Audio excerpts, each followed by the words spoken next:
House and Powers of X is a 12-issue maxi-series that changed the X-Men for the past 5 years with this new Krakoan era. The writer is Jonathan Hickman, and the artists are R.B. Silva and Pepe Rojas. Bankers are R.B. Silva and Adriano Di Benito.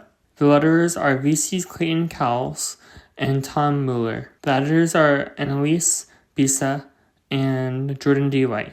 With this new era coming to an end, I hope to look to the X-Men and see why House and Powers of X was so impactful. Everything from X-Men's past comes through in this book, from the lost years to the future of the Moira timelines. The book ends in a high note by saying that everyone can come together and have a win for the X-Men, which the X-Men rarely get. This is not the best place to start for new readers, but if you can push through some of the more complicated parts, this is probably the best place to start with modern X-Men. Let's face it, people don't want to read 20 years of comics like I did to understand this new era, which is probably one of the best parts of this new status quo. Unlike in previous eras, where there was a mutant nation like, say, Genosha or Utopia, we get to see the inner workings of the Krakoan government getting started. This will not last. The X-Men will always lose in all of Moira's timelines. Moira, the mother, the scientist, the lover, the assassin, the futurist, the apostle, and the compromiser. These are all lives that Moira has had. She did all these things trying to save the mutant race and herself from extinction. With each life of hers being more and more radicalized by her experiences, she still doesn't relent and continues to fight for what she was told to believe in by destiny. With each life being more corrupted by each life to the point of working with Apocalypse in her 9th life, while in her 10th life she chooses something that will hopefully make the mutant species survive. How does one survive on a planet when a whole species wants them dead?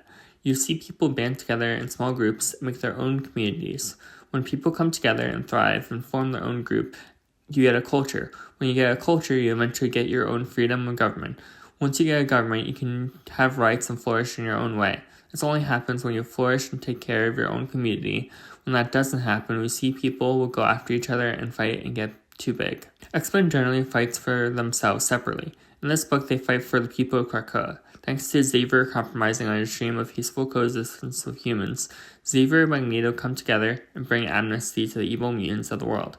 Apocalypse is seen being pleased with the idea that there will be a mutant nation he can be a part of and help cultivate in his survival of the fittest philosophy.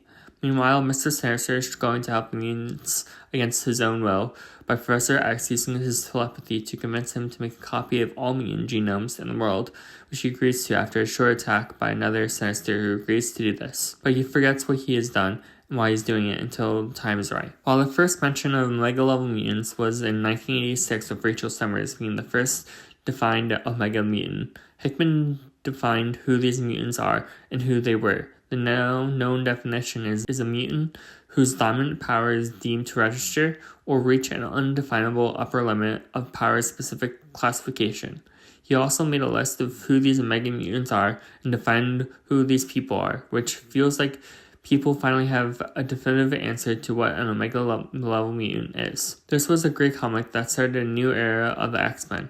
It also revitalized the X-Men franchise from the brink of irrelevancy.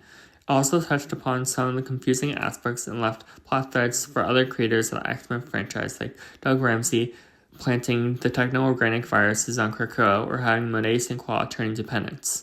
The non-linear storytelling makes for a confusing story, but it also makes for a fun ride into the Krakoan era.